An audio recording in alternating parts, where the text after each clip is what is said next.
Tyler, it's so nice to have you here. Yeah, excited. How are you doing? Doing well. Season's obviously winding down in a sense, getting to the end of the season, so kind of a clutch time there where everybody has to, fight for playoffs, so it's exciting. Yeah, well, let's start with your NBA experience. So I want you to go back a bit today. So after your experience with Syracuse, you were drafted by the Phoenix Suns. How do you remember those years? Yeah, it's kind of a whirlwind. I was 19, so for me it was, trying to talk to 19-year-olds now. I couldn't imagine putting myself in those shoes, and that's what I went through. So I had to grow up really quick in terms of life. But basketball was great. I got to learn from a bunch of different amazing players along the way, and kind of grow my game slowly, being so young, and slowly but surely I kind of found how I play on a professional level, and I've gotten to play for some really good teams and clubs. And thinking about the backcourt at the Phoenix Suns, Dragic, Eric Bledsoe, looking from today's point of view, and Isaiah Thomas, looking from today's point of view, it seems like it must be challenging, but also a great opportunity for a rookie. Right? Yeah, exactly. For me, I was so anxious to play right away. Obviously you have so many goals that you want to meet that you're not thinking about, 3 years down the line, 4 years down the line of being able to watch them. You're just thinking about today. I want to play today. And obviously, the team traded away a bunch of, I think, 8 of us got traded my rookie year. So I got traded my first year, but I think looking back, it was a pretty ideal situation, being that I was 19 years old, really young, really needed time to build my body and learn how to play the NBA style. And I think, being able to kind of have those guys as mentors would have been great. And who knows, hindsight, how that would have turned out for the team. But for me, just being able to pick their brains as a point guard, it was a great opportunity for me. Mm-hmm. And also, after 8 games being traded, as you mentioned, it seems like you needed to learn the business side of sports at a pretty early stage, right? Yeah. So then you have the Milwaukee Bucks experience, and then Houston Rockets, Lakers. But I was just looking at the roster of Lakers. I mean, today, Nigel Hayes-Davis, Lonzo Ball, Jordan Clarkson, it seems like the management did a great job, because they all are having an impact right now. So looking from today's point of view, how do you feel about that? Yeah. All of those guys having an impact on the game. Yeah, I think everybody on that team was just so young. Even me, I was at 23, being one of the older guys, considered one of the older guys. Everybody was first, second, third year.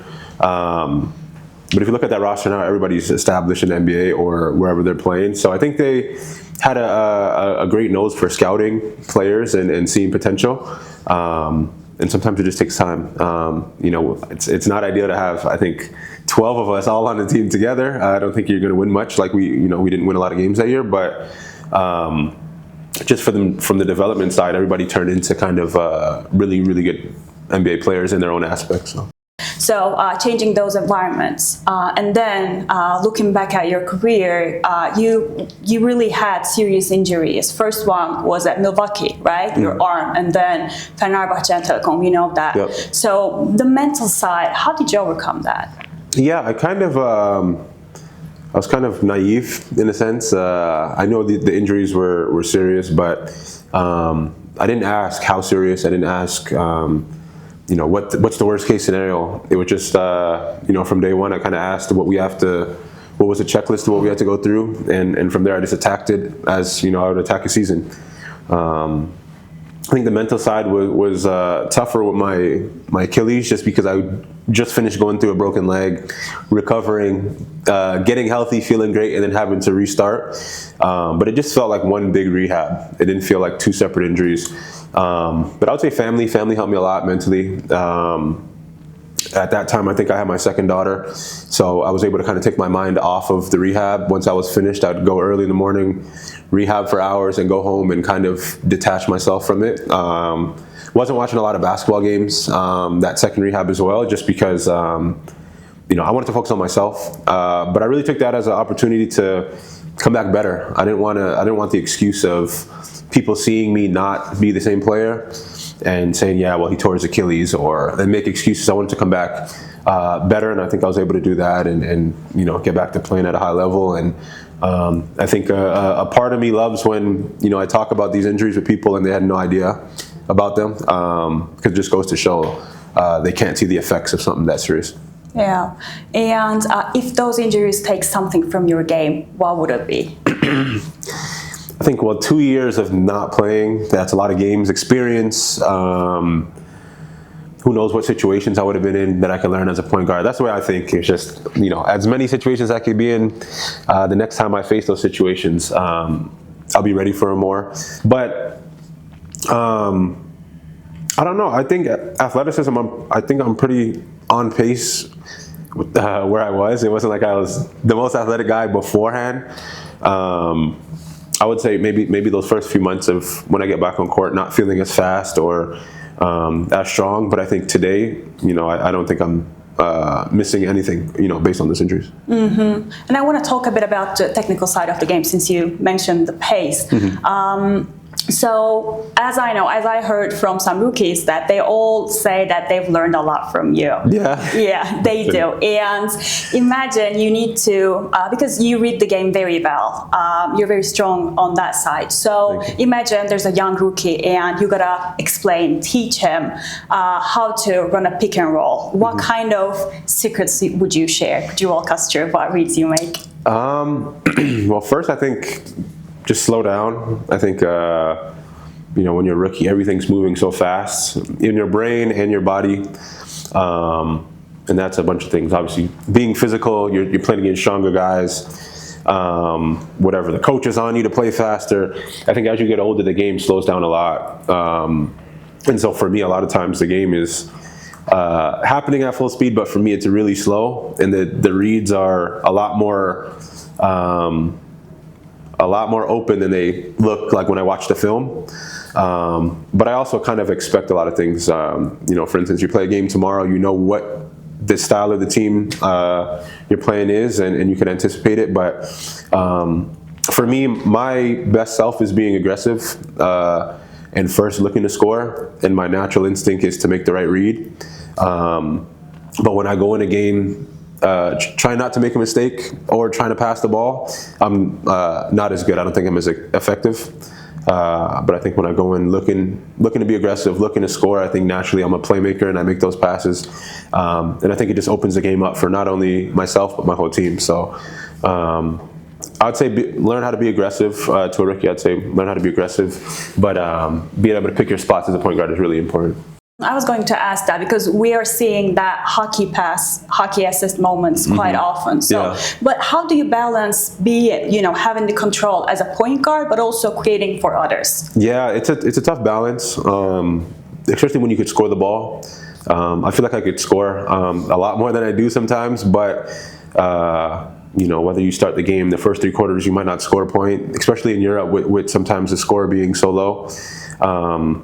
And you have to be okay with that, because at some point it's going to balance out. Some games you might score a lot more. So I try not to think about stats as much as I can. Obviously, it's a part of the game. It's how people get paid.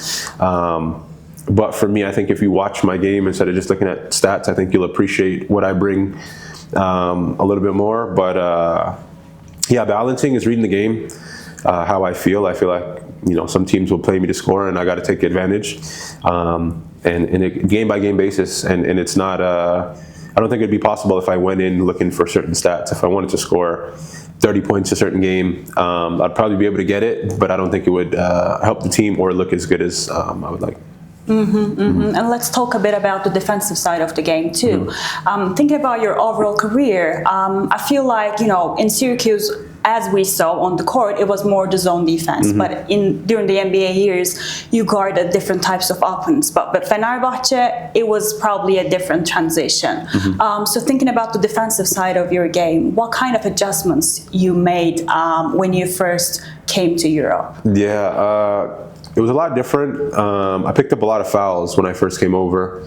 Guards over here are a little bit more crafty. The second you put your hand on them, they rip through and it's a foul. So that was something that I struggled with my first few games with Fener preseason and EuroLeague games. So just learning little things that the guards look for, and I had obviously Obradovic and Fenner, but I also had Bobby Dixon and Kostas Lukas, got guards that were really good and established to help me make that transition over. But I think if you're a real hooper and you can play, you'll learn to figure it out. I was lucky enough to be in some really good situations overseas that taught me how to play the game, but also allowed me to play my style. So I've been happy with all my stops and being able to showcase my talent, but also help the team in the process too. Since you have experienced both sides, they're asking the NBA players that about what the most unstoppable play in basketball is, and they are saying the guard touch screen. Oh, so, yeah. as someone who experienced both sides, what do you think is the most unstoppable play? Well, I love the guard tat for myself. So I get to get a bunch of screens all in one play. I think it takes some learning for the big guys to learn the timing of it, and a lot of times I like to probe and keep the ball and read. So Fee on my team, Kevin Gelly's good at seeing that I didn't make a decision yet, and he goes and screens this guy again. I like the Verejao screen is something everyone's using now, which you kind of run up and at the last second flip the screen because the defenders jump into a certain side and they're not able to make another adjustment. Unstoppable though, I mean, everyone's running the Spain now. I see a lot of people talking about the Spain. I feel like it's kind of like, especially over here, you see it 30 times a game. I guess the guard tat screen's a good one. I like the guard tat screen. I don't think it's unstoppable. The jail as a guard, when you get behind certain guards and they put you in jail and keep you there, put your defense in a tough spot. And there's really no way to kind of get around without fouling, especially in Europe. Because the second you reach and they go up for a shot, it's an automatic foul. So if I have to have a new answer, I'd probably say jail, which is people do it all over, but I like the guard tat screen too. Okay, so who are the guards that are making that more dangerous in Europe? We just played somebody who's doing it. Well, Jared Harper is really good at drawing fouls. So you go into the game, I think he's shooting 10 free throws a game right now, which is insane. So you go into the game already trying to get your hands off him, and he's aggressive all the time. So guarding him is interesting. I don't know. There was a guard we just played. I can't remember who it was, but he just tried to put you in jail every time, and you got to learn how to get through the screens. And in Europe, if you talk to a lot of people, the refs, sometimes there's an illegal screen, sometimes they might not call one. So getting back in front of the guard is a really tough thing to do in Europe when you have an aggressive scoring guard. And you mentioned pace and craft a lot, and you're a guard that uses pace and craft. But I know in the basketball world, people describe pace and craft differently, right? So you as a guard, how would you describe pace and craft? For me, pace is not just being fast. It's learning when I have to be fast to get to a certain spot, when I have to slow it down. There's pace in, one-on-one moves. There's pace within a game, trying to read what the coach wants. So for me, as a point guard, I got to read the pace of the game. There's times where you really want to speed it up, whether we're not scoring in the half court, or there's a feeling as a point guard, I guess, coaches get where the game's going back and forth and we're not getting good shots, and you kind of just want to slow things down and get under control. So that's controlling the pace. But I think a lot of people think of pace as like watching Shea Gilgeous-Alexander and seeing that, Luka Doncic, where they never look like they're going fast. But if you're guarding them, it's a different story.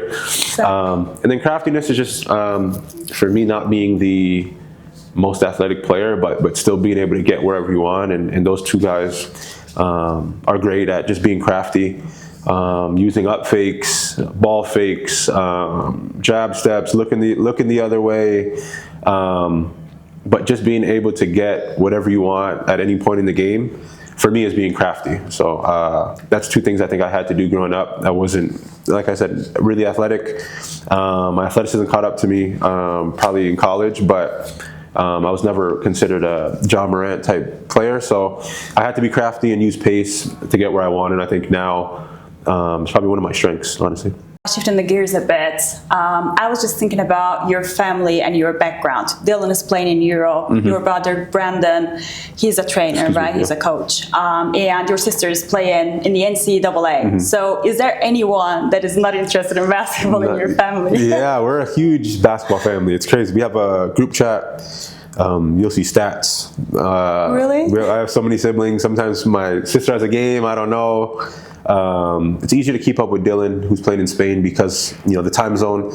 But yeah, I watch all of the games I can. He watches my games. My dad somehow watches all of them, and he sends us a report after the game.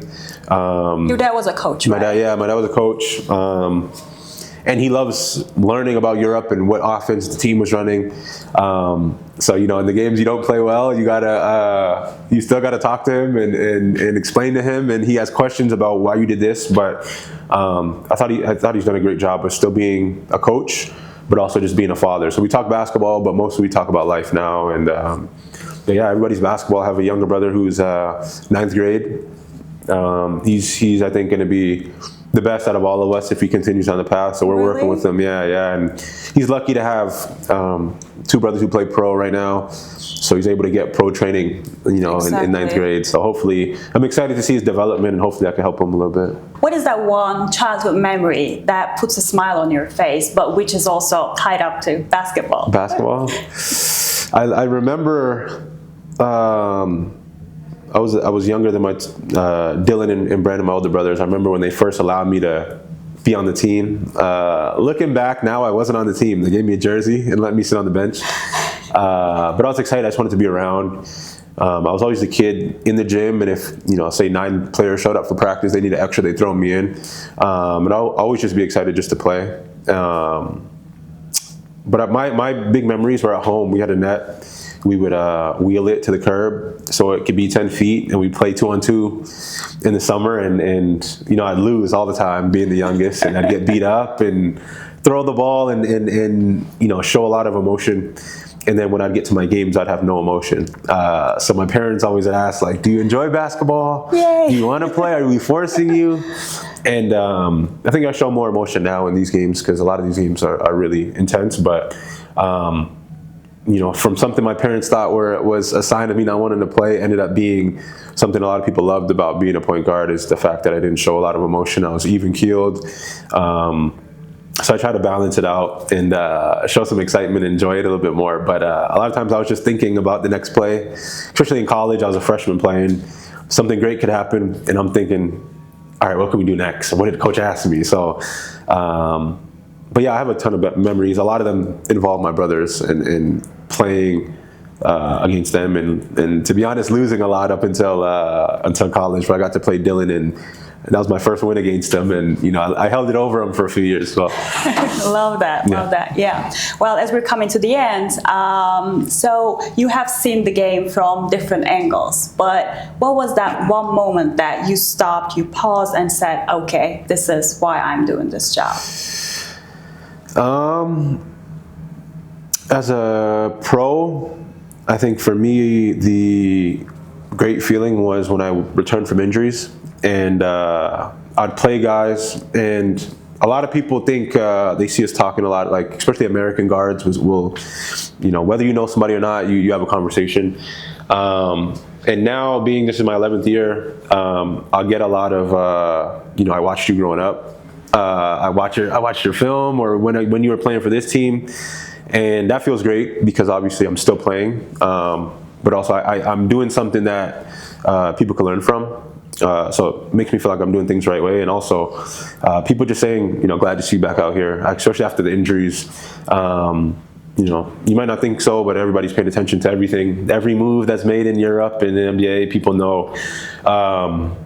So I felt like I went through a lot of that alone. It was a battle I had to face alone, but the whole basketball community was behind me, and it's just a great feeling to have that experience with people, even before you meet them, is that they got to see you go through something and triumph out of it. Mm-hmm. Yeah. Well, I know you gotta go, Tyler, but thank you so much for your time. No problem. Thank you. It was great. fun. Yeah, thank you. Anytime.